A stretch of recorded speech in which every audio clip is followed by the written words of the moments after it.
Mind Walk.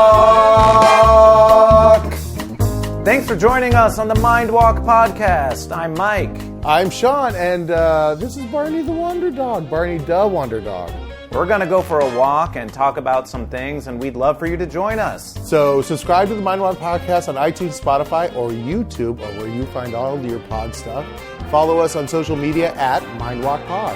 Now, everyone is going to get one free Mind Walk a week, but because you want more Mind Walk, support us on Patreon. For $1.99 a month, you get absolutely nothing, but you get the satisfaction of supporting us. For $5, you can become a trail angel and get 3 Mind Walks on Monday, Wednesday, and Friday. And for $10 a month, you can get 5 Mind Walks a week. That's 7.5 hours of content, Monday through Friday. Now, let's get into the Mind Walk! Burning Man without Burning Man. Burning Man without Burning Man. That was a funny experience. I got up there, and then I was like driving around just the salt flat, just yelling out, "This is the best Burning Man ever! This is my favorite Burning Man ever!" And then I was like, "Fuck this! I don't want to sleep on a salt flat." But I couldn't go into the mountains because I had a cooler full of food and didn't want to wake up with a bear on top of me. Oh, fair enough. So I was driving up into I guess Lassen County in Northern California. Oh, yeah. I took a bunch of dirt roads there. And by the time I got reception, I heard about another anti-Burning Man party that was going on. I guess it's been put on by people in the Cacophony Society. Okay. It's in southern Oregon, on some dry lake bed up there. And it seemed cooler, so I decided to head up to that one. Well, yeah, cooler because it's up in Oregon. And it seemed like it was, it's been like counter-programming to Burning Man. Like for a while? Yeah, this is the second year that they've been doing it. Okay. It's like Cacophony Society people. Yeah, I know Rich Polysorbate 64. Yeah. But I also feel like John Law from... Yeah, I think he might be a cacophonyist. So I checked that out. And I have a new appreciation for remoteness. Just being way, way the fuck out there. You're driving down dirt roads for 40 miles and then you run into a alfalfa field. Just how did that get there? Well, I feel like there's so much. I mean, the West Coast has so much arable land. It's a shame. It really is a shame that we haven't seceded from the United States yet. Just because we have everything that you need to run a fucking amazing country. Yeah. Yeah. If we weren't tied to this vestigial, body of racism and hatred. Yeah, we have our own, kind of eugenics problems in our history. But I think we've done a lot to try to reverse that. And, once we could stand up to the sheriffs and the LAPD, we'll get ourselves in a place where, I don't know, we could build a utopia. I mean, where I would draw the borders on it, though, okay, is going to be the Colorado River watershed. Oh yeah, of course. A lot of people when they talk about a West Coast secession thing, we don't want Nevada, we don't want Utah, but those states too. You do want to grab them, so you have access to the water. The water, it's true. I also think at the bare minimum, Vegas probably is more like us than the rest of the United States. Driving around Nevada, in the middle of nowhere places out there, you see a fair amount of Trump flags and stuff. Yeah. But this is in the. But I'm going to say about as many Trump flags as I saw as many ACAB tags. Yes. So I guess for those guys, it depends on which BLM you hate. Now, do you know, I mean, so I don't know if this rumor is true, that the white supremacists were going out to the forests because they heard announcements that BLM were in the area dealing with the fires. I don't know if that's true or not. I think it's hilarious, though, if there was they have so much hate for black people, they also hate the Bureau of Land Management. But also, what's his head? The Amon The Bundys. Bundys. Yeah. They came out pro Black Lives Matter, but we know that they are anti Bureau of Land Management. Yeah. So I think it's a nice, interesting distinction. You know, when the Branch Davidian compound burned down, one of the last banners that they threw out the side of their windows was Rodney King, we understand. Yeah. So Yeah. I mean, I think all the oppressed peoples, even the crazy religious ones, yeah. you know, we have I mean, really, we have a similar enemy in it's kind of, whatever, the elite power structure trying to keep us fragmented. Yep. Yeah. It's just easier for them to keep on breaking apart solidarity, to keep us down. That's just the best tactic overall. Yeah. So last time, I think I came out here, my buddy Dan, I don't know if we're going as far as we went. I mean, we're going to go farther than I did with Dan, probably.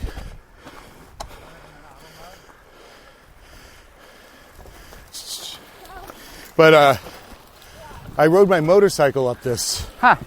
Yeah, it was pretty squirrely. It was pretty tricky. Oh, look at that. You can see the thermal inversion layer with the smoke. So it's because it has so many particulates in it? Well, there's a layer of cold air that sits on top of the warmer air. Okay. Near the surface of the valley. The cold air prevents the lower layers from mixing. Ah. You can also see the bobcat fire all the way out by Juniper Hills. At this point, burns straight through to the desert. Now was that fire station where we were at close to that? Which station was that again? Fuck. Why can't I remember the name of it? It'll come to me. Oh, the Outlook that we went up to. Yeah. That mountain burned. Yeah, because Chantry Flat. Chantry Flats, yes. But yeah, that's because you mentioned juniper when we were up there. Yeah. Well, now I really want to go out there and see what it looks like and see if the fire station survived. Well, I mean, that thing, it had the metal shutters. Yeah, that's true. So. Yeah, I was going to take a friend. I got a friend that's got a hike scheduled for Monday, and I was going to take him to Eaton Canyon, but because of smoke, it's closed. Yeah, so it's so interesting. Like, so I've been thinking a lot about hypernormalization. Do you know this concept? Yeah. So, in essence, kind of what we're living through is what third world countries that we've been oppressing militarily for, a couple generations now have been dealing with on a daily basis.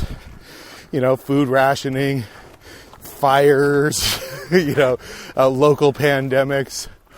And it's like, well, yeah, America is part of the world. So, I mean, but I think you and I are people that are ready for this on some level. Ready as can be. Yeah.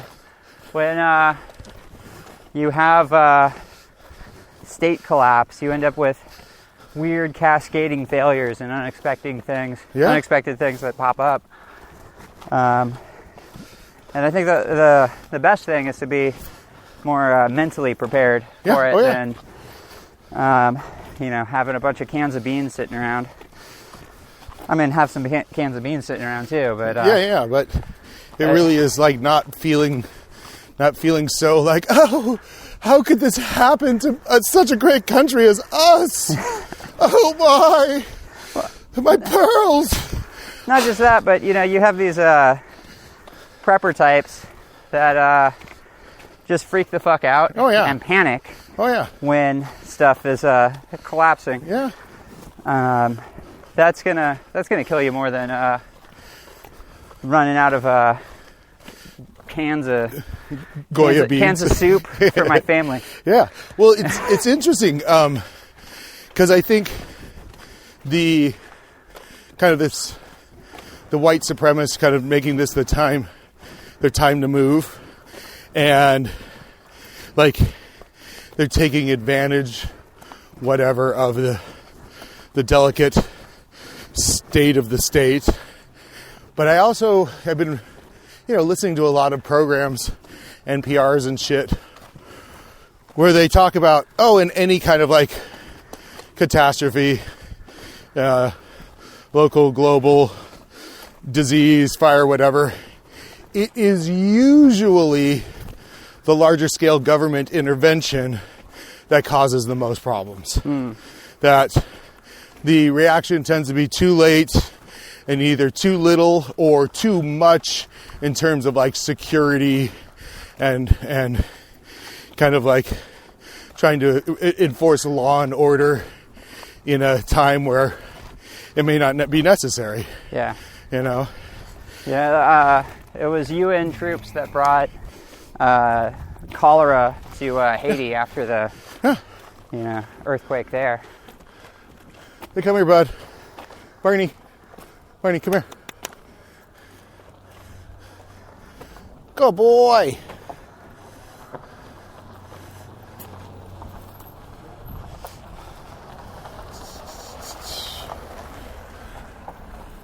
Oh, what's this? The Encino Reservoir. Oh, shit. Like reservoir as in people drink this water? Probably. Okay. I don't think that people are irrigating orange orchards. Oh yeah, with it. So. True. So this is the way station then that it either distributes out to houses or goes through filtration or whatever. Yeah. Yeah. But it's probably water is pumped into that from other connections. It's not collecting all that water from this canyon. No. So. I mean, I think it's all the way coming from basically the Sepulveda Dam, right? Is that the big? That's a flood control. Oh, that's just flood control. It's not. Yeah. That's all the urban runoff, which could be a viable water source, but you'd have to do some bioremediation on it. You gotta get a life straw, baby. No, what you do is you dump it into wetlands. Oh yeah. And all the heavy metals get pulled out by trees and stuff like that. All the you can put in hyperaccumulator plants that just soak up the heavy metals. Like what's a good hyperaccumulator plant? Sunflowers is a great one. How's bamboo? I don't know about bamboo. I know that there are certain grasses that are really good. They'll actually use them to mine. If there's an area that's contaminated with like nickel because it used to be a battery processing plant or something like that, they'll grow a whole bunch of these hyperaccumulator plants on it, and then they'll harvest the plants and smelt the plants down to get the metal out of it. They'll treat the plants like ore. Wow. Wow. I mean, that makes sense. Because it's basically like they're just using a refinement process. Yeah. I mean, I look at things like that, and I think it is possible to have a bioengineered kind of like post-scarcity, like super ecologically balanced utopia. If we've, like I always say, I use the example of like a bioluminescent moss that lives off of our skin flakes to light our houses rather than electricity or something like that, Yeah. Find these ways in which we can, engineer the life forms around us rather than the minerals and metals and the byproducts of these living things, and become some kind of like these Gaian mutations of like, we'll be like swamp things after a while. Instead of having clothes, we'll just have these mosses that grow onto our bodies, and it'll be like still suits from Dune. They'll live off of all of our excreta.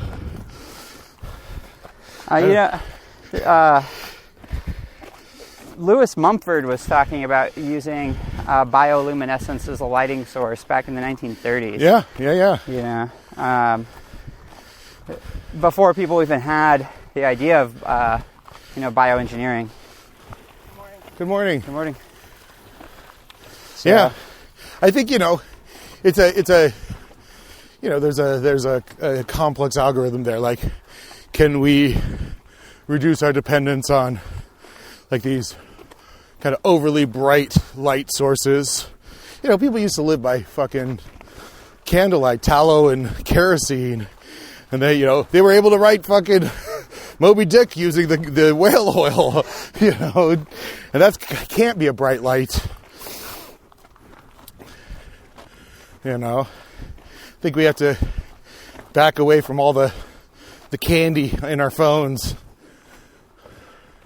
I don't know. I mean, but I suspect at times when I look at how, when RBG just died, it's like, is it too late? Is mankind going to just fade away like the Neanderthals before us? People don't give the Neanderthals enough credit. But oh shit! They came up with some interesting stuff. Like the very first industrial processes were made by Neanderthals. They made willow bark glue, where you have to burn willow bark in a sealed environment. They were probably throwing it inside of an animal skull, roasting it in embers, and then burying the whole thing. Wait, what was the fuel again? Willow bark? Just willow bark, okay. So you could extract the tar from that. Oh shit, because it's buried, it creates basically like a convection kind of... It's a type of pyrolysis. Okay. So it's when you burn it without oxygen, other bits that would normally just come out in the smoke and just burn off. Yeah, get reintroduced into it. Like having a Dutch oven. Yeah, pretty much. The original Dutch oven was an animal skull. Buried by a Neanderthal. Yeah. To glue a spear point to the end of a stick. To hunt elephants. Yeah. That's another one people don't really think about too much. Is like a lot of these wildlife that like we associate with Africa. They were all over the damn place. Yeah. There were elephants marching around London. Oh yeah, for sure. And that's just in the Eurasian continent. If you start getting into like the megafauna we had out here, well, yeah, it's insane. And this was there wasn't like any kind of hominid on this continent until like 5,000 years ago, 6,000 years ago, something like that. More along the 16 to 18,000 years ago. Okay. There's still like a lot of debate about how humans first got to North America. Oh yeah, I'm a big proponent of the kelp highway. Kelp / Aleutian Island. Yeah. Yeah. So people that were eating the animals that live in kelp forests along the Pacific Rim, just following those animals down, following migratory birds. And here we are at LA 96 control tower. Nice.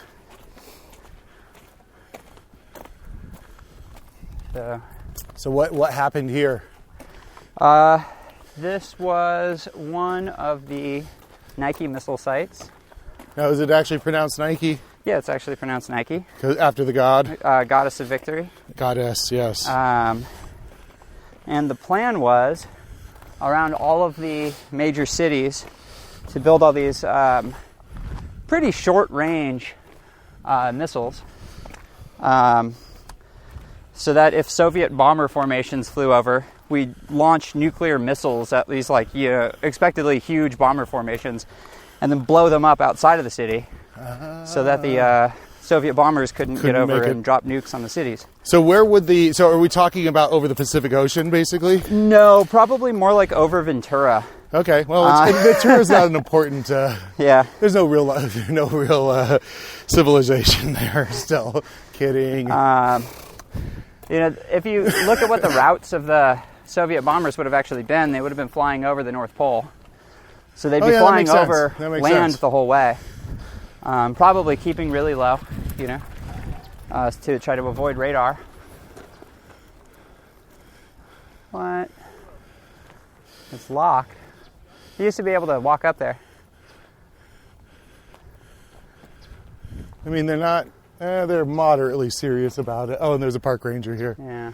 So probably keeping us safe. So this would have been the radar tower, and then they keep the missiles in a different location. So is this a radar array, or is this some kind of platform for landing a helicopter? That's a platform that the radar array would have been on top of. Oh, I see. They pulled the dismantled. radar array out. So it was just a big dish? I think that it was a big dome. Okay. Yeah. I've seen those before. Yeah. Kind of just like a half dome on top of a plate almost. Yeah. Like a raised platform. They usually have a dish inside of the dome. The dome is just there as a protecting. Yeah. device. Well, it probably filters out certain signals in addition to protect. It protects it from the atmosphere, but then it's also like, oh, we don't need, I don't know, certain sound, certain light.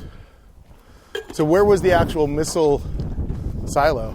The missile silo for LA-96 Yeah. is down in the Sepulveda Dam area. It's on Woodley and Victory, I want to say. Okay. It's part of a National Guard base now. Oh, I know. I go there all the time. Yeah. Yeah. All the launch pads are there, but I haven't been inside of that one. I haven't been inside of the silos, or technically magazines is the name of. Oh yeah, because it probably has multiple missiles inside of it. Yeah.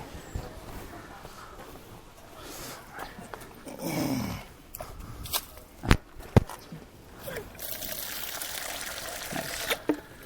Hey, Bernie. There you go, bud.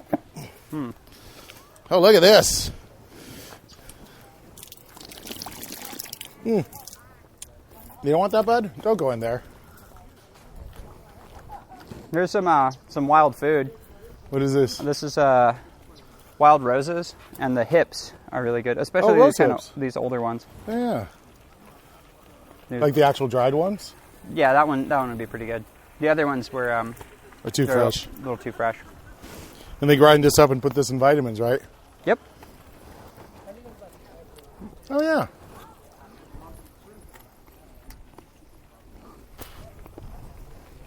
Oh, yeah. I think they're delicious. Whenever I'm out on a hike and I run into them, I just grab a bunch of them and throw them in my trail mix. I mean, why don't they actually sell them as? Is it because of the little weird seeds in them? Probably. People just don't realize how much food is around. Oh yeah.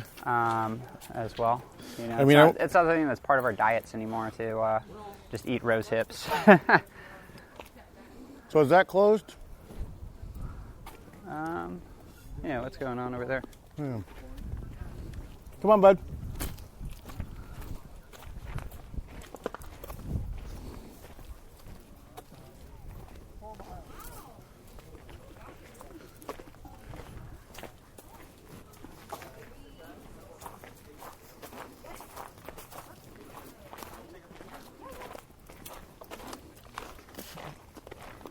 Yeah, most major cities have Nike bases around them.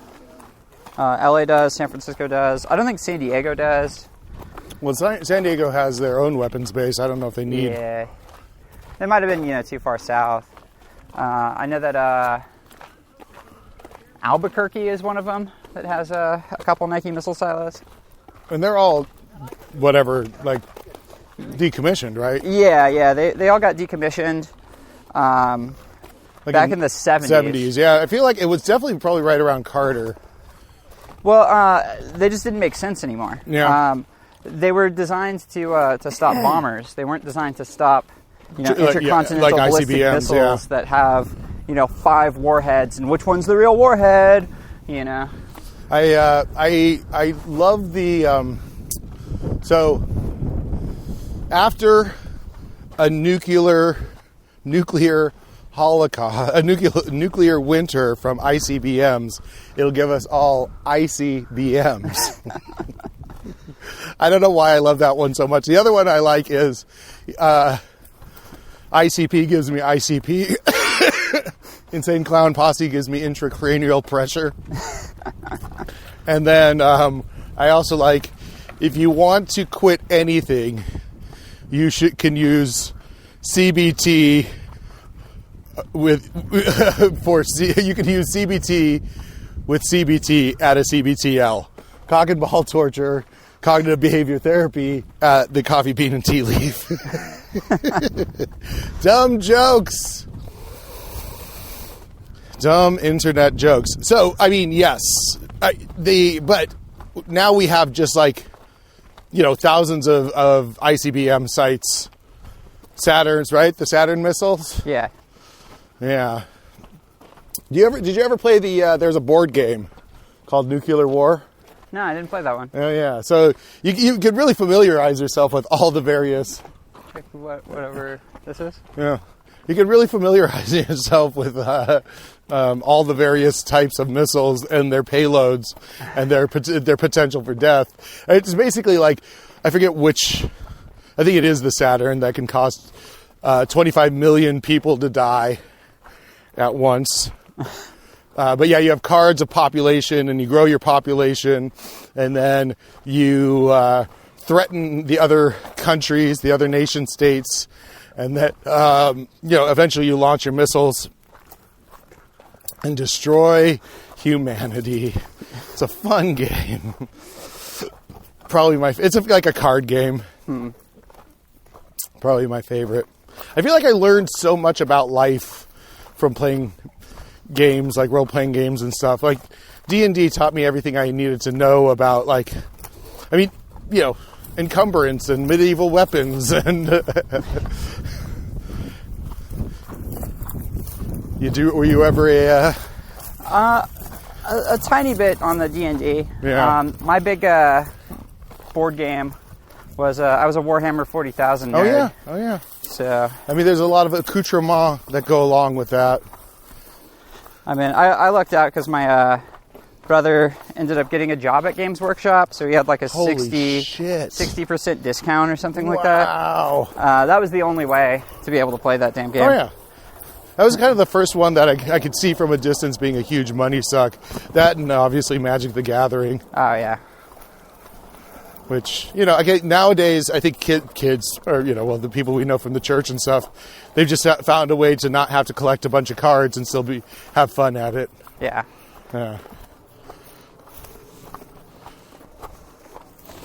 Yeah, so I was just thinking about, sometimes people will point to the fact of, playing games as a kind of an immaturity, And most of the nerds I know still love playing games, especially like Magic the Gathering. But then I just thought of H.G. Wells, and he was kind of the inventor of a lot of kind of war-based games. I didn't know that about H.G. Wells. Yeah, he had a toy soldier-based, turn-based game. There's a lot of those kind of British moneyed, the leisure class that brought us all the amazing fun fictions and art. Probably a bunch of these the scions of these wealthy dukes and stuff that probably on the spectrum. We're like, I'm more interested in playing games than being a politician or being a landed gentry. I mean, I also think that all of those kind of like second, third, fourth generation, like European kind of basement scientists that came up with the, second, third generation, like their families were all like moneyed, landed gentry and all that. And they came up with the kind of the scientific revolution of the 17, 18 and 1900s. Yeah. Just, they had the money and the time to invent x-rays. Well, I mean, and we only remember the ones that worked. Yeah. There were plenty of other guys that were just completely crazy, like trying to talk to ghosts. Hey, or somebody like a Wilhelm Reich, who was right in the middle. Yeah. Like, he definitely developed a lot of amazing ideas, but then also, was trying to contact aliens with radiation.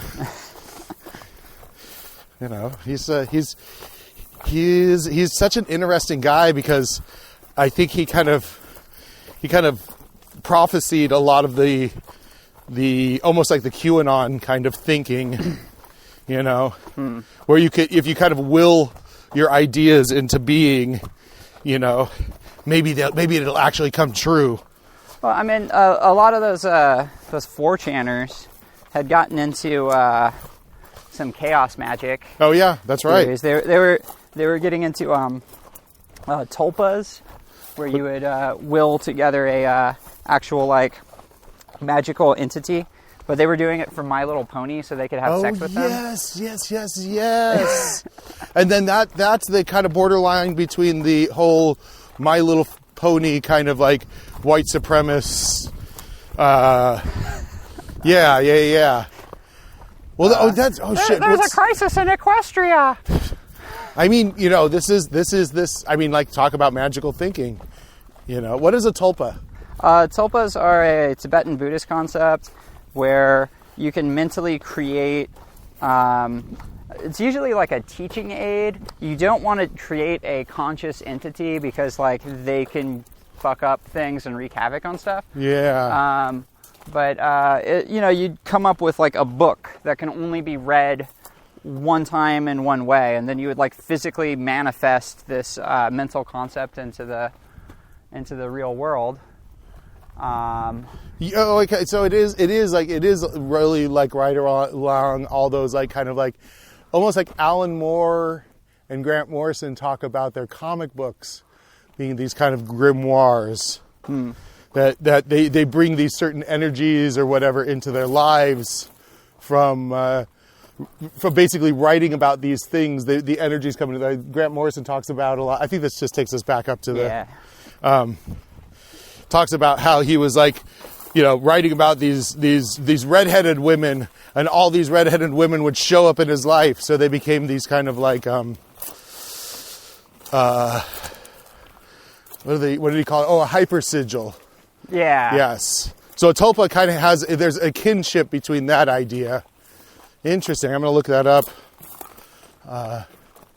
when I get home, because I think that these processes, if kind of the base idea I take about a lot of this stuff is if it sparks your imagination and inspires you to different kinds of creative or opening your thinking, like even tarot, right? I don't know if there's any magic necessarily in tarot, but if you look at the cards and you go like, oh, it reminds me of this thing, and I should look at my life in this way because it's reminding me of this thing, you can actually have some positive progress. Yeah. It's like, whatever, reading scripture, I don't think that there's necessarily anything inherently supernatural about the words in the Bible. Are you trying to tell me that 2,000 years ago people didn't write a book specifically for me right now? Well, it was a magical tome infused with much blood and sacrifice, and tells this fantastical story of this child God who transcended death. And you too, if you follow the path very strictly, you too might be the child God that transcends death. I mean, I suppose if you smoke enough DMT, you'll transcend death. I just wrote in some stuff on the machine elves into the latest zine that I was working on. Oh yeah, it's very briefly listed in the back. You get like most of the way through, and then you realize that there's been a machine elf camera crew following the main character around like it's some weird reality show. Oh shit! Awesome. I just haven't had time to take a look at it. And admittedly, it's because I've been looking at Instagram, and that is a shame. Shame on me. Instagram is no way to live one's life. Yeah, I'm not following enough people for it to be interesting. Well, so one of the, I follow a lot of artists. I follow you, but the other two groups I follow are comedians and sex workers, but like straight up sex workers, not like porn stars. Yeah. Yeah. Girls out there hoeing. And so it becomes interesting in that way of like, kind of what kind of spell are they trying to cast to get clients to come and spend money on them, So it's an interesting world.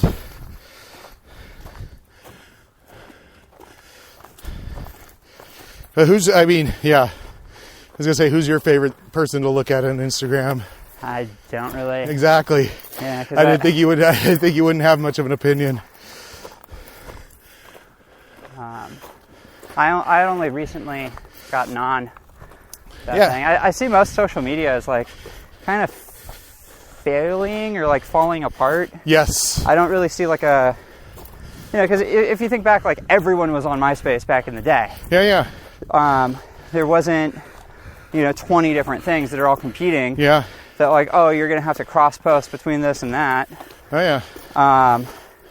So I see it as sort of like losing a lot of people's interest because there are so many different ones.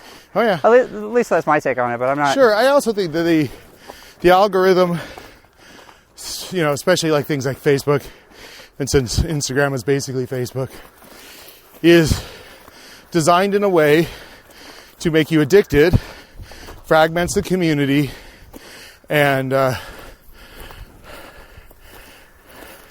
makes it like impossible to kind of like form any level of solidarity. Yeah. Because all they're doing is trying to market. It's just an advertising tool. Like, I kind of remember, earlier days of the internet where there were like websites. Oh yeah. And not just, I just use Facebook as my entry point into, yeah. And you'd find a lot of like weirder stuff. Oh, sure. Too.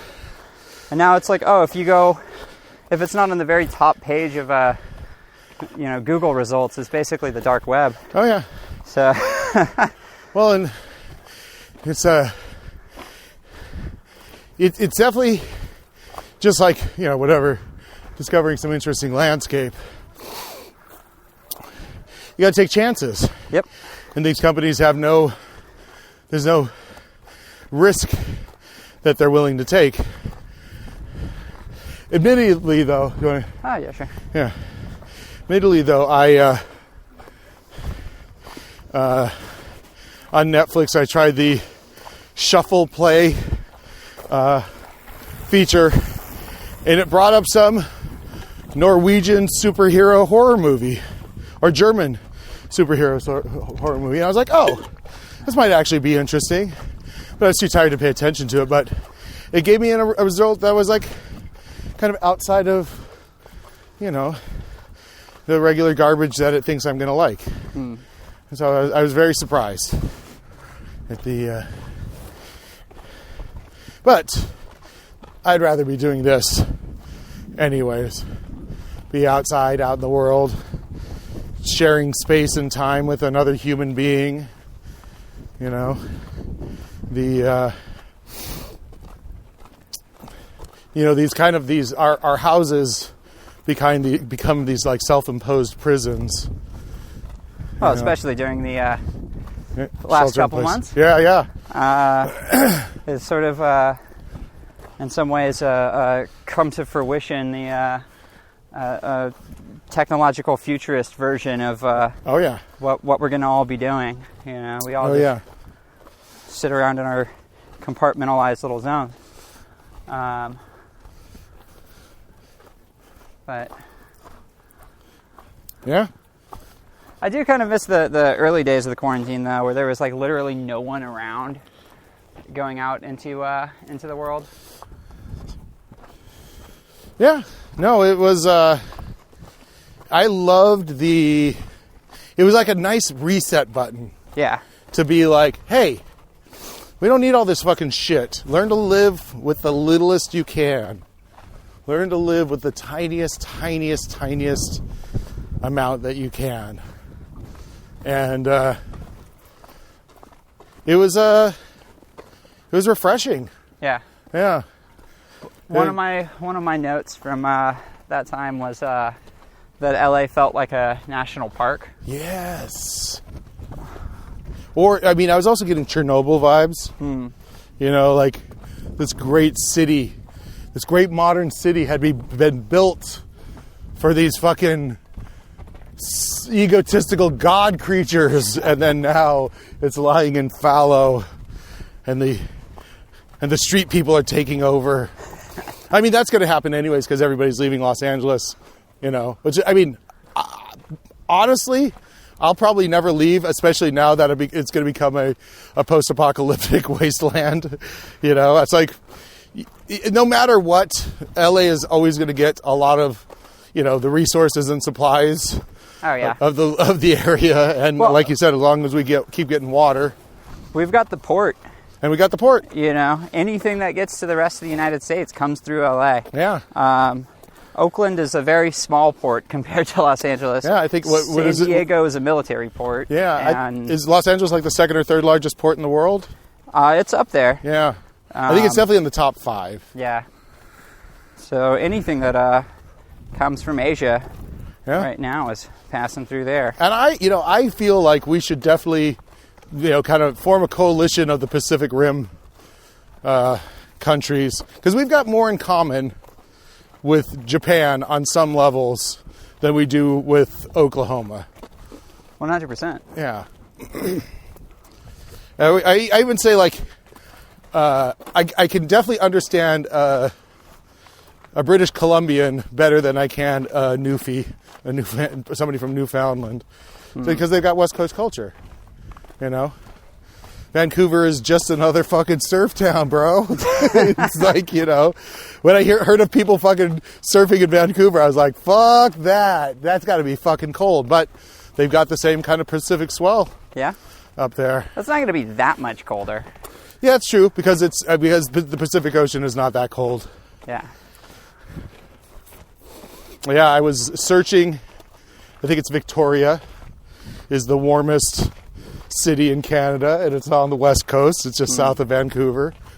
I was like, yeah, if I need to, for whatever reason, live somewhere besides LA, or actually America.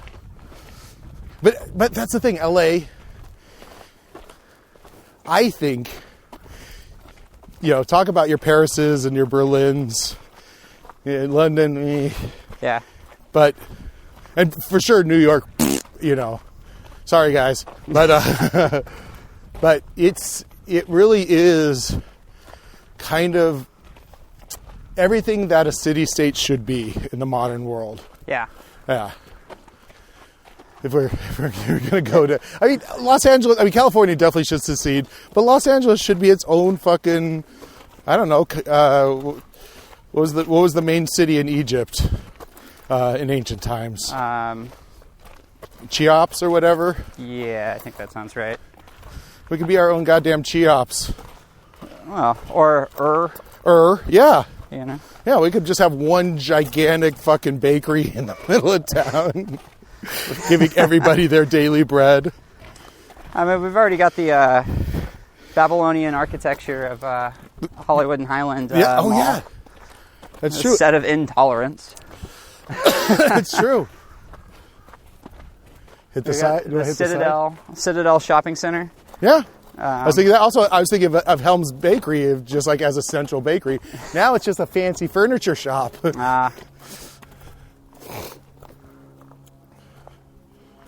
So what neighborhood is this? God, I don't even quite know. I guess we're kind of up behind the Getty. Okay. Okay. Yeah. Because we're just past the 405. No, just west of the 405. So like Calabasas? Calabasas would be further. Oh, so this is like, this is that, where fucking Joe Rogan lives. Really? Yeah, I think so. Let's go and light some fires. Like not Westlake Village, but something like that. So it's one of these little fucking tiny. And sometimes I think it might even be an unincorporated. These sections, they're their own kind of little mini cities.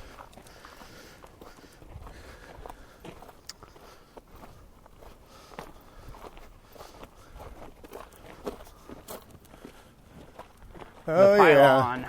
What's that? The pylon. Oh yeah.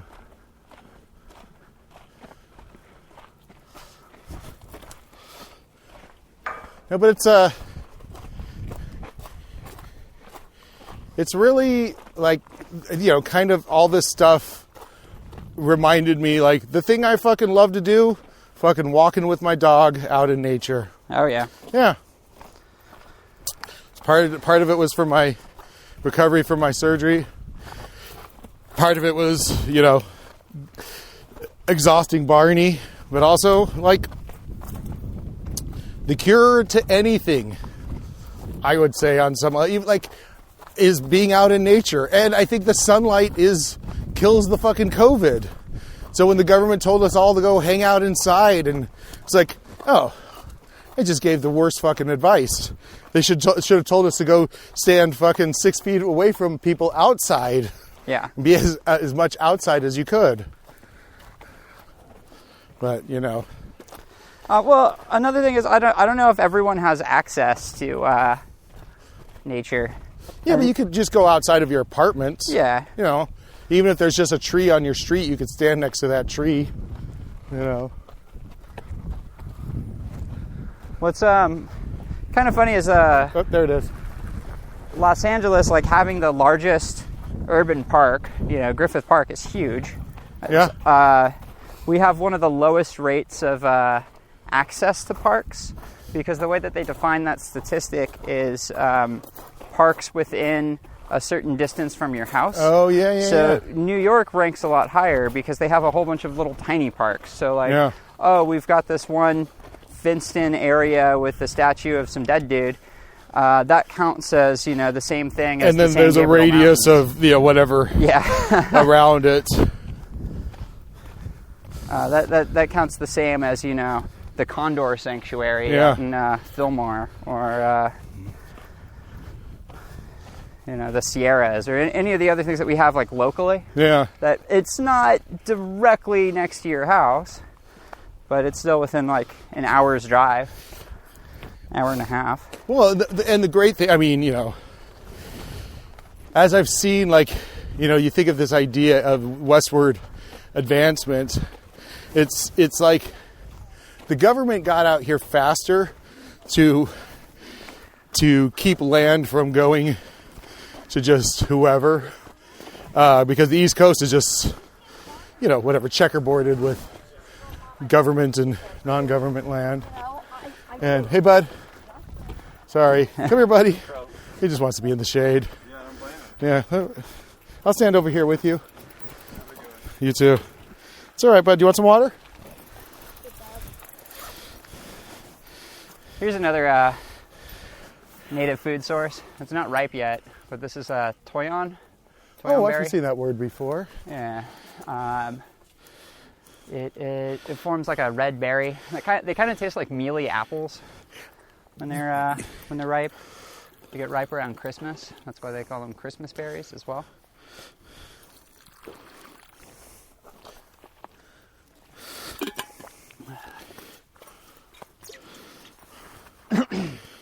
And I'm pretty sure it's the apocryphal version of it, of course, but it's also where we get Hollywood from. Oh, I'm pretty sure that this is the Hollywood, quote, unquote, California holly. Well, let me mark here.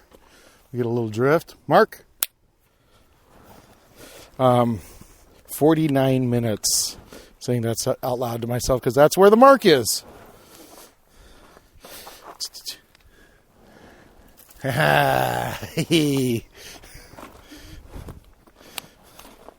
So that's the holly berry. Yeah.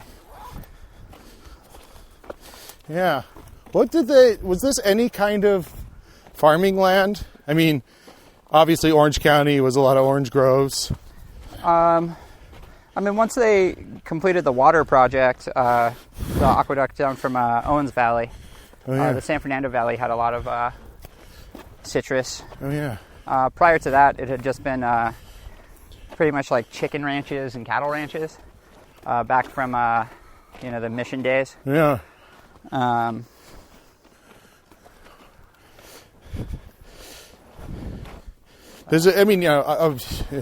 Obviously we know the people over at the Zorthian Ranch.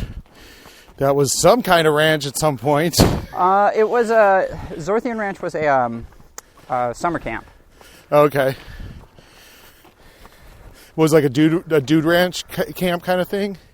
Not 100% sure what style of summer camp it was, but it was a summer camp. Gotcha. It was kind of interestingly kind of still carries some of that energy. Like, there's just a lot of people camped out on the property. My mom was up there back in the 70s, and she had set up her teepee. She had lived in a teepee for a couple years. Wow. She was really into the Native American movement. Yeah. She has some stories from all that too, living out in the Dakotas in a teepee, and then one of the leaders of the Native American movement showed up and showed his kids oh, this is what a real teepee was like. But she was terrified because she's just a white woman. Yeah. Her husband at the time, I think, was at least partially Native American, and I think he was the one that was kind of getting more into it. Yeah. She divorced him. It was her first husband. She divorced him because he ran off to a sun dance where they put hooks in your flesh and you dance around the bowl. Yeah, and you lean back until it tears out. Yeah. Yeah. And then when he went to the ceremony, some guy said that he wasn't Native American enough to be there, so made him dig his own grave, and somehow he escaped. While he was hiding in the grave, the guy was going to shoot him, and he ended up getting out of that somehow. Then he, after a week on the run through the wilderness from these people that were going to kill him, he gets back to my mom, and she serves him with divorce paperwork. Damn. Well, though I'll say in a weird way, that's what those ceremonies are kind of designed to provoke. Are these transformations in your life? Yeah. And are you a real Native American? That's a really interesting proposition that the universe can bring you during the sun ceremony, right? Which is then he basically has to be like a wild tracker for a week. He has to not cosplay, but he has to go into whatever that, and the ceremony of him digging his own grave sounds like it could be some kind of, it's a powerful thing that they do in a lot of spiritual traditions, right? I got, during a mushroom retreat in Half Moon Bay, I was buried alive with a tube. The exercise was, what do you think about while you're cut off from the world this way? And, it makes you think about death and dying. And then I could feel the thrombus of my body. And it was a little scary, but my my partner dug me up too fast, so I didn't have enough time to get really scared. But even like 3 or 4 inches of sand on you felt like very heavy. Yeah. Yeah, I was very surprised. But yeah, and then like probably their relationship was coming to the end if he's willing to just leave on this spiritual quest and not take into consideration his betrothed, you know. And so yes, these gigantic transformations will happen to your life when you do these ceremonies. Yep. And we wouldn't have you here today, Joe, if it wasn't for that crazy man putting fucking sticks through his nipples. Yep. Here's another edible guy. This is California black walnut. Oh, okay. Oh, I see some fruits up there. Yeah. I see one on this branch right here. Yeah. There's a few over there. So they need to be dried, basically. Yeah. So Oh yeah, there's like 3 or 4 of them right there. this is this one's dry, but Yeah. it's got kind of a skin, and then there's the nut in there, and you can see where they're black walnuts. Black walnuts. And there's not a lot of meat in these. But if you're desperate, If you're down to process a bunch of these things for a while, you can get some food out of them. and that is a native. I mean, like Yeah. It's indigenous plant. That definitely is. So that's what the tongva would have been. One of the foods. Huh. You know, California had the highest population densities in North America outside of Mexico and maybe outside of the Mississippi Valley. Before white people got here. Yeah, but Hey, there was buddy. only like 1 or 2 groups that practice agriculture down in Just Colorado moving Basin. through. Yeah. Yeah, down on the Colorado River was the only spots where you had agriculture in California. The land was just that abundant. Yeah. Well, I also have heard, and I know this is much more true of like South America, but I imagine it was true of lots of North America, where it was like there was a kind of this gentle agricultural pressure applied in a seasonal kind of way. I just listened to Braiding Wheatgrass, and they were talking about a lot of these, kind of native river cultures. It'd be like, oh, you had all these plants that kind of grew in this area together, and the local people would then like put all their ash and whatever, they just enrich the soil in that area, and then make sure that any seeds that dropped got, properly kind of like Tended. cultivated and tended to. Yeah. But you hear this idea that all of South America was just basically a giant, garden that had been kind of tended for generations to be able to, bear fruit and enough wild animals that they can go in and hunt. And I think probably for, until desertification started happening in the Middle East, there's probably a shit ton of that going on. Oh yeah. Too. I think that's probably the way we first started like terraforming our get it. Eat that black walnut, Barney. Well, there's a cedar tree on the flag of Lebanon. Oh yeah. That was all cedar forest. Something about doing 10,000 years of agriculture really salts up your fertile crescent. Yeah. Yeah. Doing those that specific type of applied irrigation will just destroy everything. Well, and Over the course of having time. a monoculture is going to drain out all of the resources of that monoculture without replenishing anything. Yeah. So, the landscape here was tended to. There were, fire regimes that people were specifically doing. People were favoring certain plants over others. The Chumash folks, they had like groves of manzanita that could be inherited, from what I understand. Oh, okay. There was a little bit of property ownership going on. It wasn't, Let me carry you, bud. Carry you a little bit. Oh, come here. Ugh. It wasn't a completely anti-property society. Well, it's also, I feel like the property idea also comes in if, these are your traditional hunting and agricultural. I mean, like, Yeah. Let's say you show up every spring and you're like, oh, this is where we kill all the fucking elephants, or whatever. And it's where you get your food. And then some other people show up and you're like, no, this is our place. And they're like, well, it was our place too, but we would usually come earlier in the year and get a different thing. Yeah. Yeah.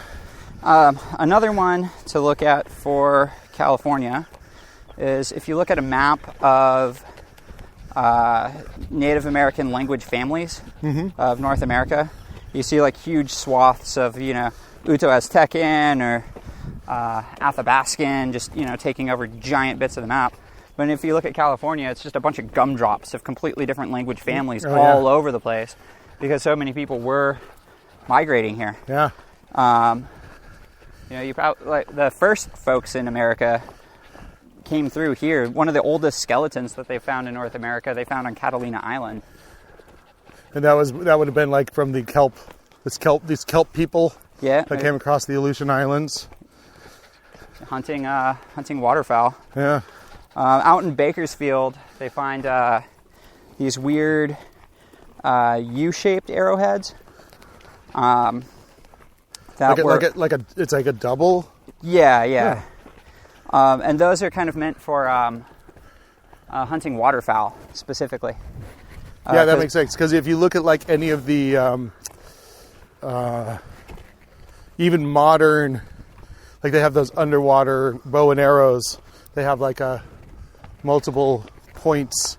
Well, this is if you're out the side of a giant lake. Okay. There was a huge seasonal lake out in Bakersfield, Tule Lake. If you're at the side of a lake and there's flocks of ducks that black out the sky, and you have a bow and arrow, you want to have it so like when it hits the duck, it knocks the damn thing out. Yeah. And it has like a wider surface area to use force it down. It's more like a shotgun. Oh, I see. Than a it's like a shot kind of rather than precision puncture. Yeah. Oh, I see. I mean, I'm sure they're like fucking arrowheads that were just like flat rocks or whatever. To really fucking whack somebody in the head. Yeah, you picture in my head the fucking traditional flint arrowhead that you see in every. But yeah, flint tools. Man, just imagine if you were good at making flint tools. You could get all the pussy. Well, actually, I've heard though that a lot of the flint tool makers were probably women, because they were sitting around. I also heard this thing where they would send out the men to hunt as a form of male population control. That they had this, the women realized that if there's less women, you'll have less babies. But so that's why women didn't go out hunting as much, because it was a little more dangerous.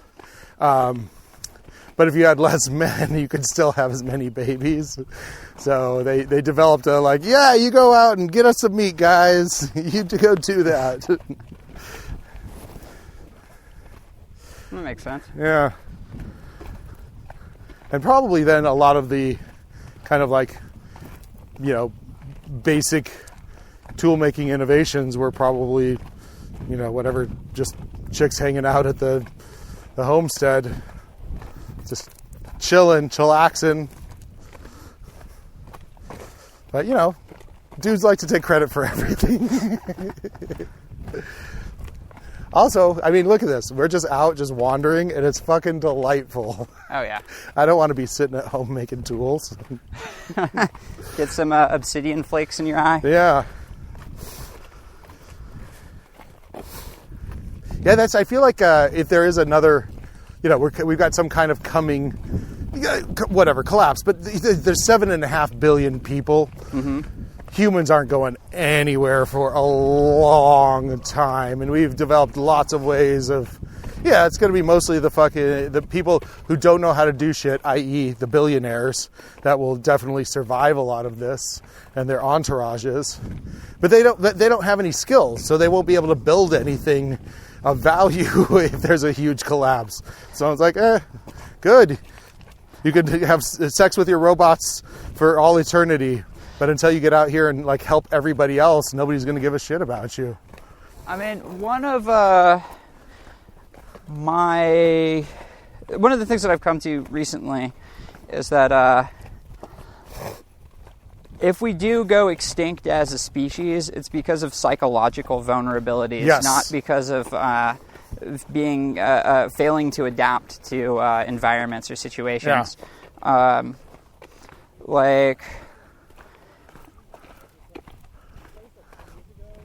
Yeah, I think that's the best way to summarize it. So one of these theories that's kind of been popping in my head lately, and there may be some good coming to this, like getting rid of WeChat and TikTok specifically, but not so much WeChat, which is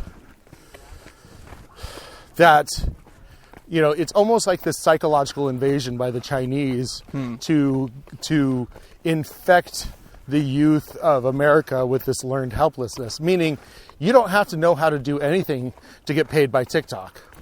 It's this weirdly consumptive kind of like cheesy dance where we'll pay just a little blonde girl millions of dollars just to do dumb dance moves, and she never has to learn how to do anything, how to fend for herself or cook or whatever, any of the things that a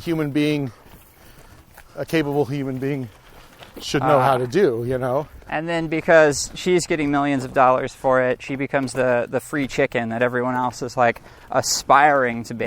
Yeah.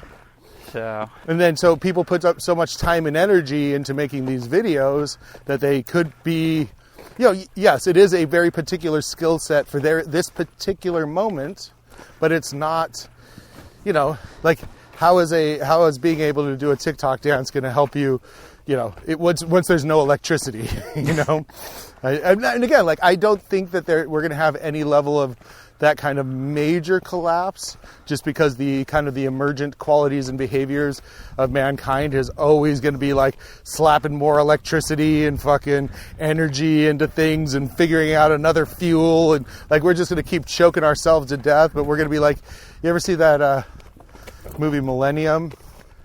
I don't know if I saw that one. So it's about this future world where they've destroyed all of their resources, so they're going to the past to try to so what they're doing is kidnapping people from airplanes to try to send them to a better future, because their timeline has so it's got Christopher Christopherson in it. It's kind of a cheesy time travel movie, but they're all the people in the future are all like bandaged up and pale and sickly, and it's like we've destroyed our present, which is your future. And I think about that a lot, because I'm like, well, I mean, you and I are pretty healthy. I mean, I'm going to try not to fuck up my remaining kidney, but the extruded product of all of the corporations and the kind of the elite power structure is a bunch of plastic and garbage and toxic materials. And it's like, that's what most of humanity is living in and on and amongst. They're just these kind of like, I don't know, like plasticized creations. I don't know. It's very nihilistic. But I don't have to live there. I don't think that we're gonna come up with new energy sources to solve our problem out of it. The eventual collapse of everything. The ecological collapse. The ecological collapse.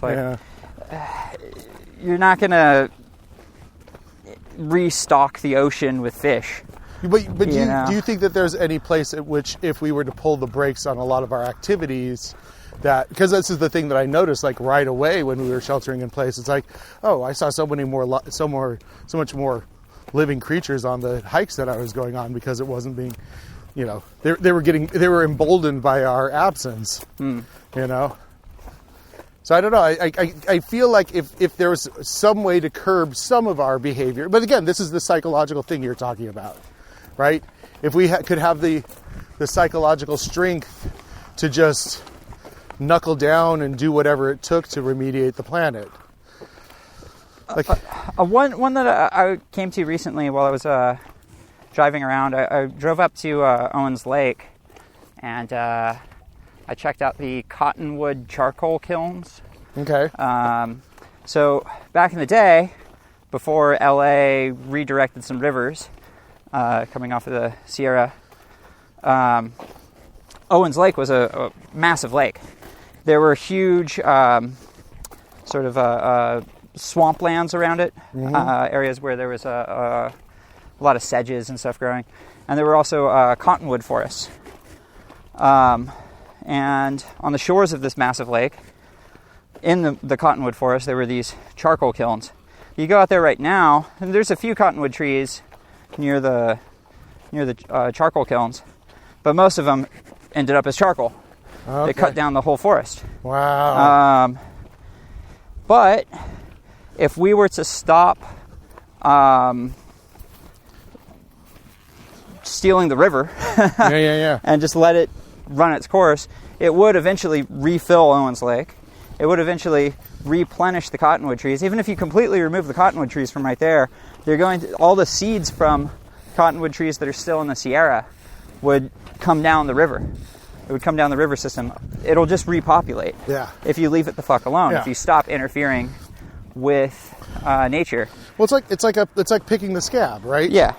And I think that that's to me a very powerful metaphor, right? If humanity, if personally, individually, and as a group, could stop kind of having this knee-jerk kind of, you know, reactive need to like do the thing, you know, and it's like we know. I keep on coming back to this idea. We know that there is enough food.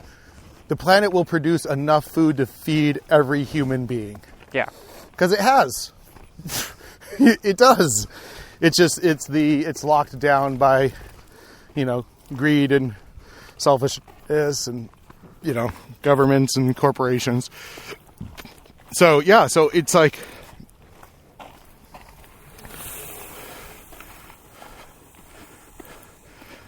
possible. It's like possible for everybody to have all of their needs met. It's just done asymmetrically because, I don't know, some guy wants to be the one controlling that. Yeah. But yeah, I think I bring all this stuff up all the time because I think these are necessary conversations. These are things that if people, but I know it's, you know, for you live very leanly. That's one of the things I super admire, because you don't have expensive taste, Joe. Not very. I even noticed that you got a kind of new truck. Oh, yeah. How long have you had that one? I got it right at the start of the pandemic. Fuck yeah. Because my last truck was just was just shot. Yeah. And I'm like, oh, okay, right now is the time to get something. Yeah. What did it run? I think like $2,000. Oh, fucking perfect. What year is it? It's 97. Let's head back. Yeah. Yeah. It's a 97, but yeah. But it's a Ranger? Yeah, Ranger. Yeah. I'm used to working on that engine. Yeah. I don't know. No. I've been thinking of getting a different vehicle as well. But. So right now, I'm the custodian for a Ford F-150 manual transmission. I'm not sure what year it is, but that's my buddy Dan's, who's in the hospital right now. And I've got a 73 Volkswagen bus, the high top kind. Nice. That's my friend Andy, who just went to New York. She'd basically either sell it or keep it. Like, you know, I think I'm gonna travel in it for a little while. And then, of course, I got my 4Runner and my motorcycle. So I've got way too many vehicles right now. Yeah. Go ahead. I was thinking about getting a motorcycle. I'd want to get an Ural. Which one's that? It's the Russian military bike from like World War II. Oh yes. And then get the sidecar. Those are the ones that you could see they would have machine guns mounted on them. Yeah. Yeah, I've seen those before. They still make them. Oh, they're still in manufacture? Yeah. Wow. I mean, I imagine if you got one in Russia, it wouldn't be too expensive. It's probably not even. It's probably Belarus or wherever. Yeah, they're not too bad. I've seen them go for like. I've seen them as low as like 5K. Okay. Yeah, that's pretty reasonable. For a 2-wheel drive motorcycle. Oh, 2-wheel drive? Well, yeah, because it's got the. You could hook up the sidecar into the drivetrain. Holy shit! Yeah. I was looking at that one, and then if I was going to get like just a really stupid drive around thing, I'd get the Rokon Trailbreaker. It's a 2-wheeled motorcycle. It's got a chain on the front wheel. Okay. I mean, if I think about that, I think of that it would probably be a little bit of a challenge to learn how to drive that. Yeah. But my fantasy would be to get an electric motorcycle, or whatever those motorcycles. I think they're actually the ones that Charlie Borman and Ewan McGregor. I think they're BMWs. Yeah. But I think they're electric. With the Ural, some folks will swap it out to a diesel engine. Yeah. So they get like 100 miles per gallon. Fuck yeah. And then if you could make that into the vegetable oil or biodiesel. Oh yeah. You could make your own gasoline. Ready for the apocalypse. Ready for it. Just shoot out transformers of there's I've heard that there's a fluid that's in the transformers on power lines. Oh really? That you can run diesel engines off of. Holy shit! Like, it doesn't need to be distilled at all, or no. You just take it straight. You just walk up, shoot the damn thing, put a bucket underneath. Just like getting fucking syrup out of a maple tree. Oh yeah. Yeah, I found this.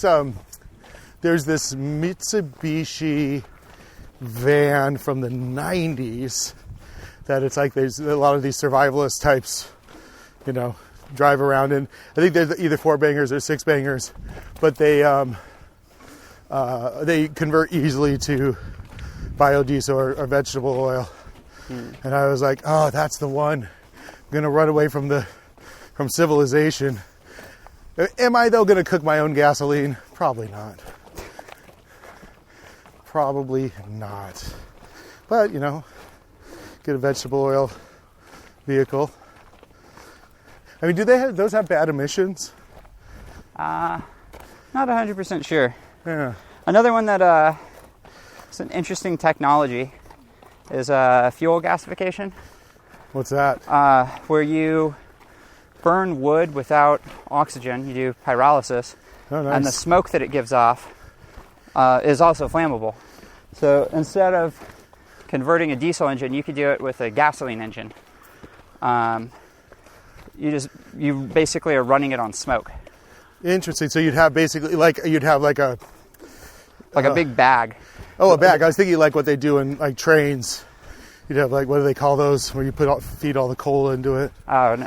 Yeah, there's those. Back before World War I, when people were experimenting with all kinds of different types of fuel. You had electric cars back then. Oh yeah. But you also had gasification. There'd be city buses run on it with a huge bag on top of the bus. Oh, it was a bag. It wasn't like kettle or whatever. Yeah. Like a burlap leather bag or something? Yeah. Okay. Probably. Maybe with the bellows in it or something? Like a wax canvas. Okay. Yeah.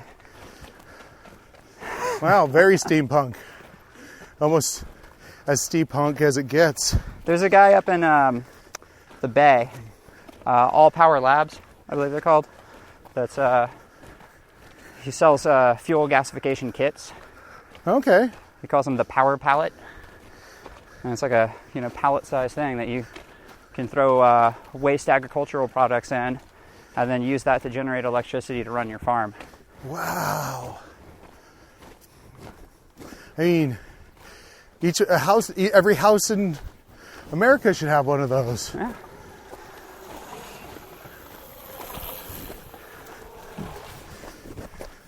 These bicycle guys,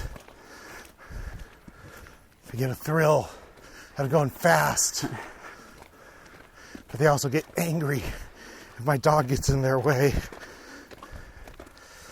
He's pretty good though. Oh, I just got a bike.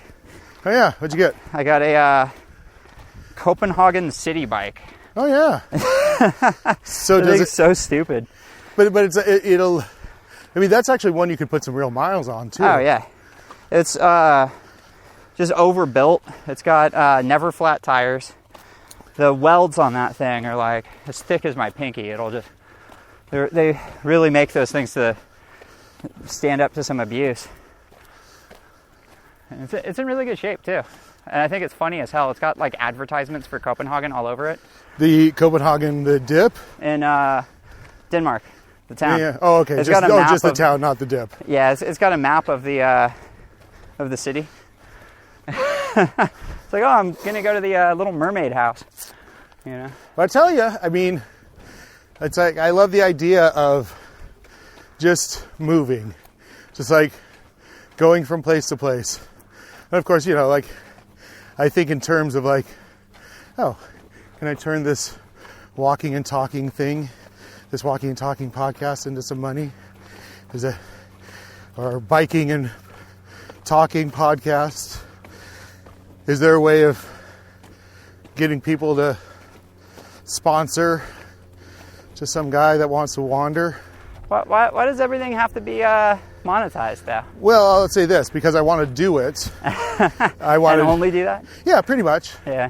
Yeah, I think it's like this idea of, hey, if there was a UBI or I could extend my disability endlessly, then maybe I wouldn't necessarily need to figure out how to monetize it.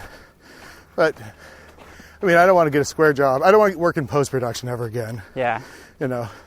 You have a pretty good job when you're in it, when it's happening. You basically get paid to be an artist. What more could you ask? Yeah. Yeah. Well, I mean, doing my own projects. Sure. But yeah, I think I keep pitching you on this. Once I get anything going, I'm like, oh, it'll just be basically Joe's Monster of the Week, and we just build a fucking dumb story around whatever it is, whatever artwork you want to make. We figure out how that fits in the story. That'd be fun. Yeah. Because I think we're at a world that can handle that. Like the shows you work on. Yeah. Bringing it back around to some other stuff. Can you imagine if the 19th century eclectic scientists had podcasts? I mean, there's a great show on fucking that's HBO. It's called the Beforeigners, and it is delightful. It's I think it is in Copenhagen. I think it is in Denmark. It might be in Norway. It's definitely a Scandinavian country where Vikings exist and existed, and this phenomenon is happening where people from primitive people like cave people and Vikings and steampunk fucking fancy boys are being brought into modern. I think I want to say it is Copenhagen, but the story is about this modern day detective who's been partnered with the first Beforeigner cop. She used to be a Viking, and they're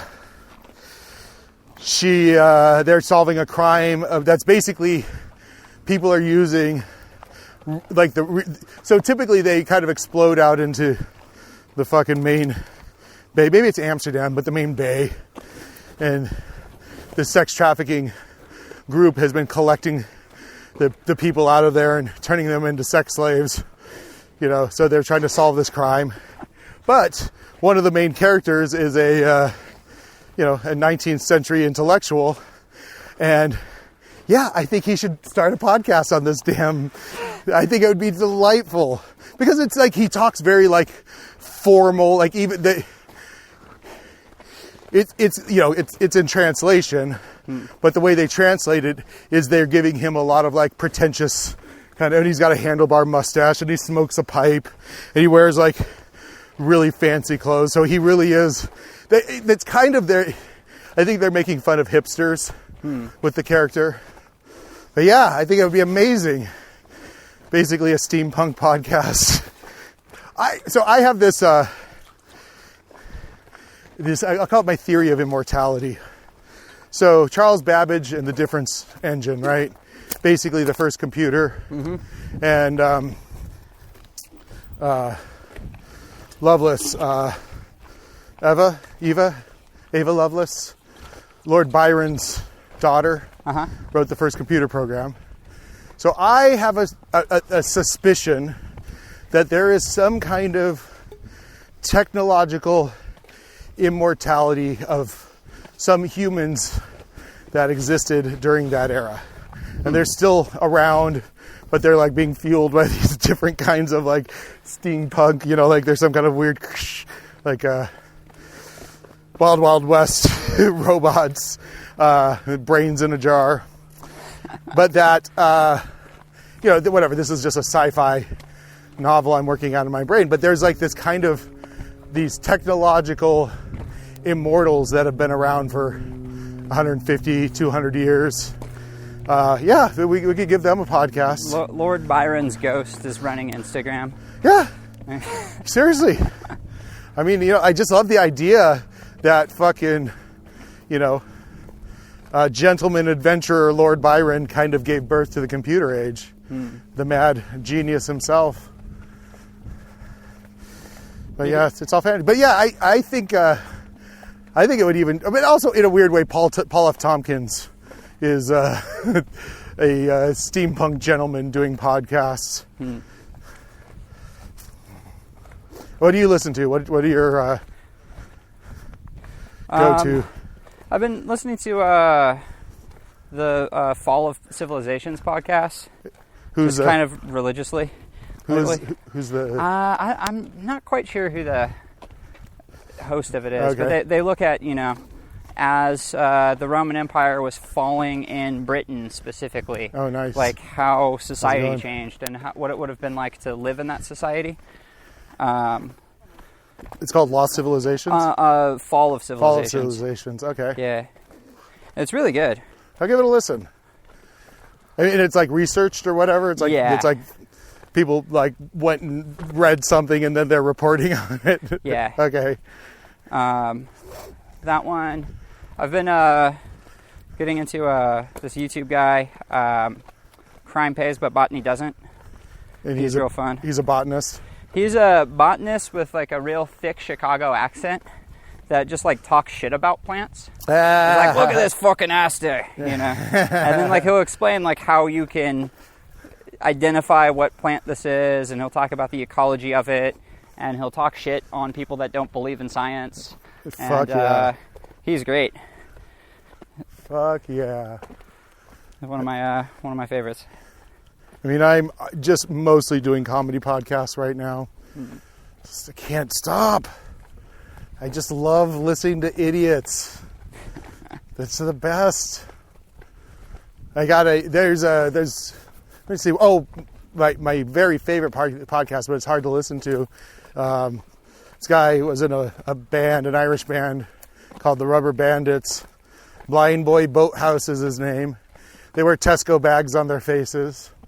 And he just has a podcast where he does these kind of interesting deep dives into history. One of his,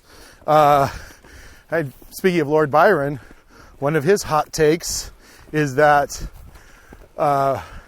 we have modern day sci-fi, and I will say also the computer age today, because of a volcano exploding in the Java Islands. When Krakatoa exploded, it created basically a year of winter.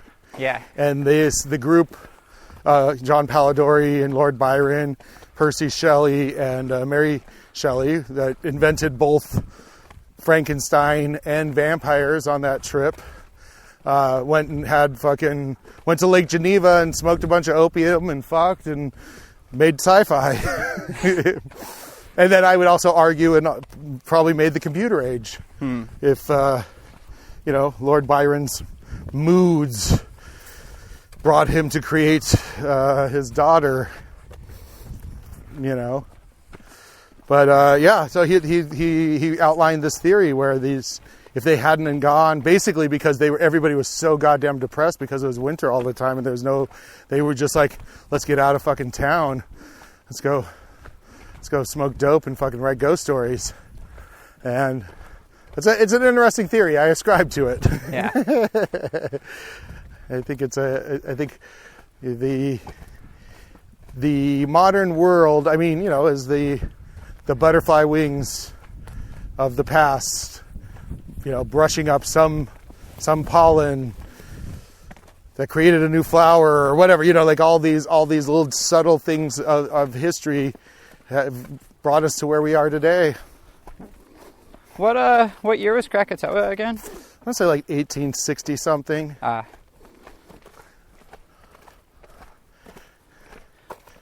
And I thought it was a little later. I think it probably was. It was maybe 1875. Okay. Yeah, maybe. I don't know. I can't remember. Yeah. I don't know. Do you remember growing up, KTLA every couple of years would play a movie called Krakatoa, East of Java? I don't remember that one. Oh, and it was just this fucking made-for-TV movie about this, 19th century a steamship that was in Java when it happened, and kind of how all these British people had to escape the volcano. I love disaster movies. Nice. I remember What's up, bud? back in the early 90s or so, I remember being a kid and hearing sonic booms. Oh yeah. It was like every Tuesday morning. It was on a very specific time schedule. Yeah. But I remember that like no one knew exactly what was causing it. Like some people were saying that it was the space shuttle, other people were, and it became like this weird conspiratorial, like, is this the Aurora project? Like, is this that space plane? Oh yeah. That I do remember, and we're close enough to Edwards Air Force Base to be like, if some shit was going down, we would be hearing it. Mm-hmm. It could have been also Trona because that's where the weapons base is. Yeah. China Lake. Yeah. To bring it back around, I was up on the outskirts of China Lake facility, Centennial Flat. Okay. There's this canyon that'll take you up into the Coso Mountains. And that was one of the main sources of obsidian in like the southern half of California. It's basically going to be Coso Mountains out by Salton Sea. So, for tens of thousands of years, people were walking up that canyon to get the obsidian. And then when they got back down to the base of the canyon, you'd look out and you'd just see a bunch of desert. So it was like the perfect place to sit down and knock out some arrowheads before walking off to wherever you were going. And probably having a bag full of arrowheads, you could trade it along the way for all kinds of shit. And so there's obsidian flakes all over the damn place, but the obsidian is further up the mountain. And I found, actually, like right there on the edge of the China Lake weapons facility, a Clovis point. It's a biface arrowhead. They were some of the one of the earlier cultures in the Americas. They're more centered on the East Coast, though. If you look at like a distribution of Clovis points, it's named from a site in New Mexico. Yes. Where they found a Clovis arrowhead embedded in a woolly mammoth. That's right. I don't want to say it was in like it's like almost like its shoulder. I think I've been to, there's some museum in New Mexico that I think is like a anthropological museum. You're touching some kind of vague memory of driving through the Southwest with my mom and looking at all these, these various museum sites. Holy shit. Or maybe just the picture on the display showed it like in its upper quadrant. Yeah. I think that's where it got stabbed. There's folks that propose that there was a migration from basically Europe, but it was probably like a people from northern Africa originally moving up the European coast and then up into the ice sheet and chasing like migratory seals and then ending up in on the east coast of the Americas. I'm not 100% sure if I buy all that, but because they compare the Clovis points to the Solutrean points. It was a culture in France that was existing around the same time, but I don't think that that's actually true. I think that there was a gap where Solutrean culture goes away, and then you have Clovis culture. Well, though, but I still think, though, it's one of those things like they could have found those arrowheads on their path and wanted to recreate them. Yeah. Because I think a lot of that happens. There's a lot of this, like, when I think of why basically cars are the size of two horses' asses, right? Yeah. It's like, well, it's just a vestige of carts. All the roads were wide enough for a cart. And so, then you make a car that fits that.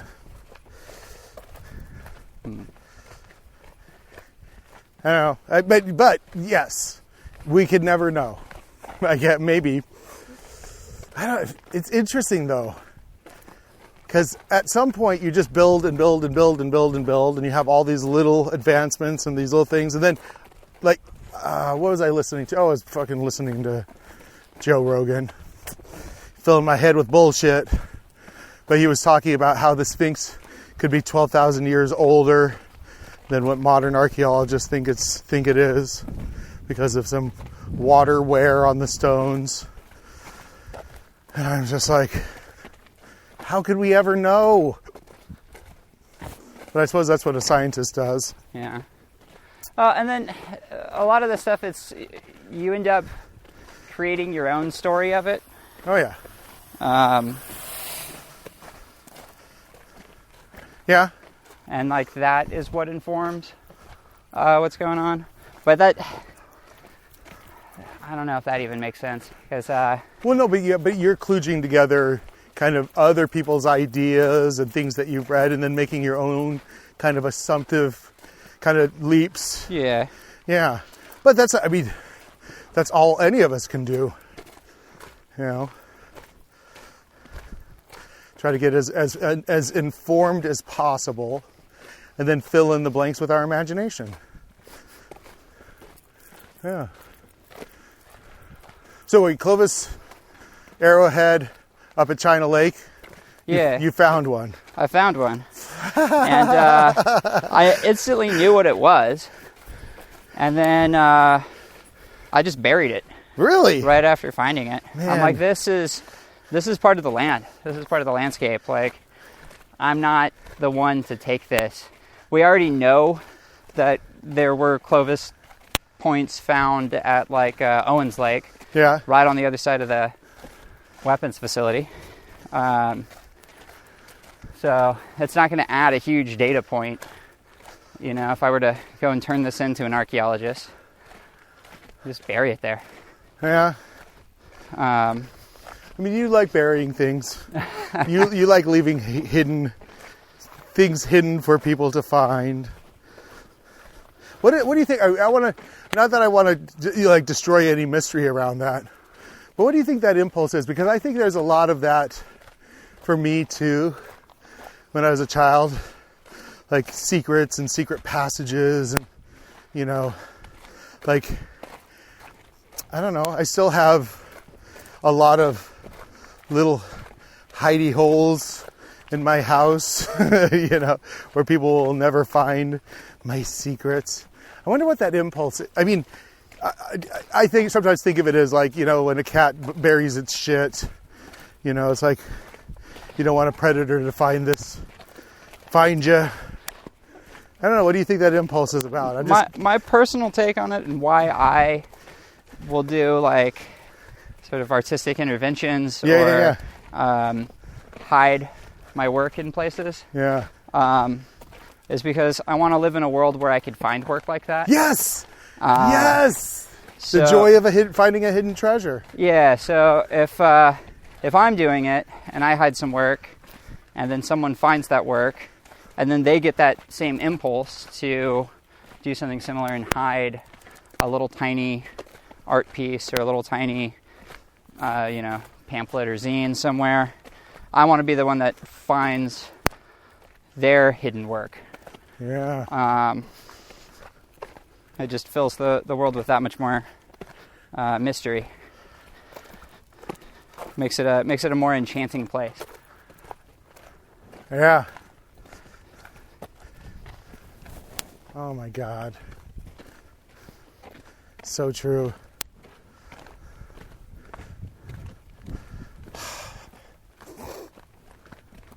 Yeah, I think it's interesting because I think that the impulse towards, let's say, mystery or whatever in our modern world, you know, when it's like kind of co-opted by brands or whatever, it's like it's digging into that sense of like collect them all or these rare Pokemon or whatever. It's playing on that sense of like, oh, I found something. Also, I think the lottery scratchers, you know.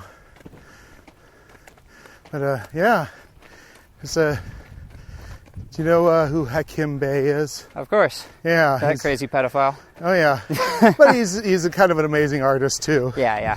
But yeah, he talks about, you know, being bequeathed a circus or an elephant or, you know, like these crazy things that could change your life, but also carry responsibility with it. Or wasn't he the one that was also saying make a fake note to a relative that says that they inherited land in Antarctica? Yeah, this is part of the same, I think it's on the Chaos. Yeah. Where it's somewhat of a useless thing. Yeah. But still makes you like imagine what could I do with this land in Antarctica? Yeah. How am I going to even get there? Yeah, and the beauty of just something that is so outside of this hyper-normalization or the quotidian. Yeah, I think it's powerful. He was, you know, I ran into him just the right time where I was just like, kind of like needing to be reminded of how potentially magical the world could be, because, you know, I think science and technology and corporations kind of squeeze all the magic, destroy all the magic, make wonder a commodified thing. And I think he was on Luponics or something like that, where it's like you could freely distribute his work in the early days of the internet. You know. So yeah. And I think he might still be alive. He's got to be in his 70s or 80s at this point. Yeah. Yeah, and he's an old creep. Yeah. But he's also an old creep who was pretty unabashed about his desires, which made it seem less creepy. Does that make sense? Yeah. If you're just, if you wear your pedophilia on your sleeve, it's... Yeah. Oh, yeah. It's better than being a secret pedophile. God.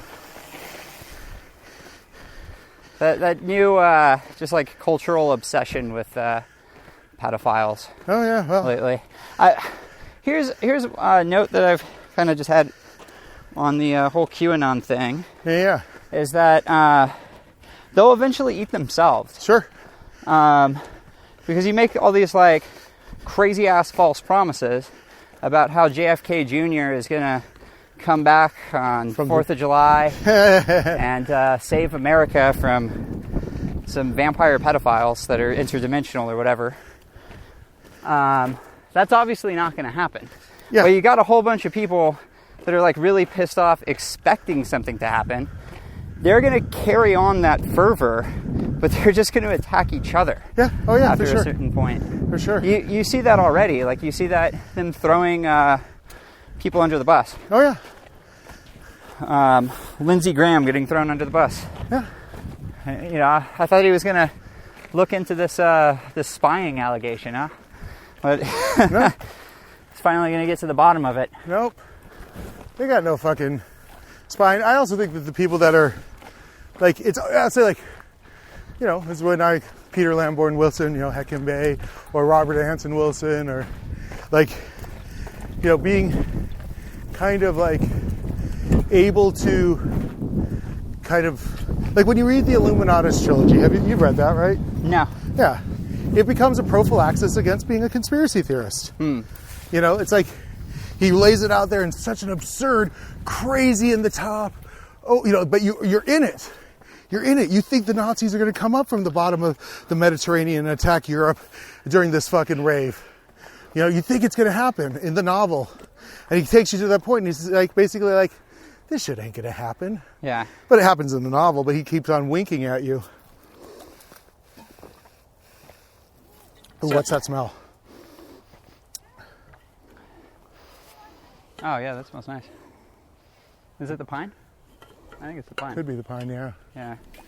So, looking directly across the valley from where we are, that tallest mountain over there, that's Oat Mountain, and that's where another Nike missile base would be.